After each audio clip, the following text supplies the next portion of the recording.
Jā, šobrīd šeit Krastmalā katrā elpas vilcienā var sajust šo cilvēku īpašās patriotiskās jūtas. Mēs jūs gribam pastāstīt par kādiem jauniešiem, kuri pirms kāda laika pārsteidza Latviju nesagatavotus. Viņi bija gatavi darīt labu visu savu mūžu un ir gatavi darīt labu Latvijai. Kā? Par to paskatīsimies nākamajā stāstā.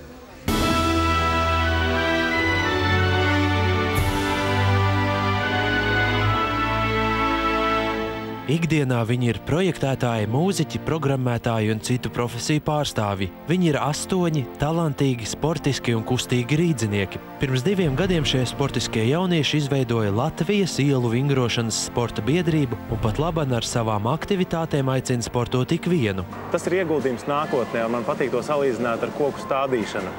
Iespējams, mūsu darba rezultātus neredz konkrētajā brīdī, bet par spēcīgu, stipru un mērķtiecīgu Latviju mēs varēsim runāt tieši pēc 5 gadiem, 10 gadiem, kad šie jaunie puikas, šie bērni, kuri tagad iesaistās ielu vingrošanā, izaugs. Un kādreiz viņi varēs teikt paldies tiem džekiem, kuri toreiz organizēja tādus treniņus. Paldies, ka viņi man iesaistīja. Ļoti liela daļa no šiem jauniešiem, kas ir uz robežas, starp kļūt par noziedznieku, kļūt par narkomānu, kad viņi izvēlās nākt pie mums un darboties ar mums. Mēs esam pusotra gada laikā braukuši uz dažādām skolām. Mēs esam braukuši uz sociālajiem centriem, uz bērnu namiem.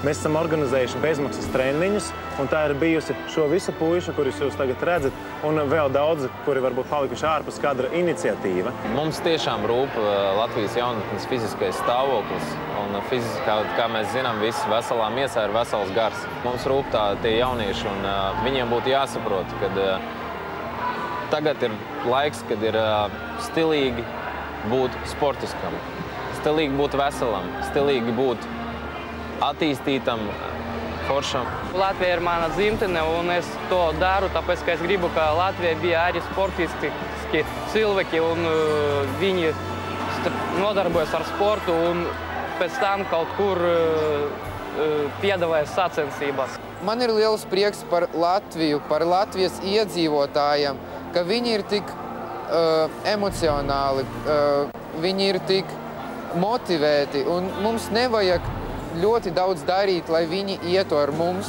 lai viņi trenētos ar mums. Man par to ir liels prieks. Es priecājos, ka Latvijā man ir iespēja darīt labus darbus, un ka cilvēki šeit uzticās mums, un cilvēki tic mūsu idejai, un gribētos novēlēt Latvijai un izmantot mūsu Latvijas himnas pirmos vārdus.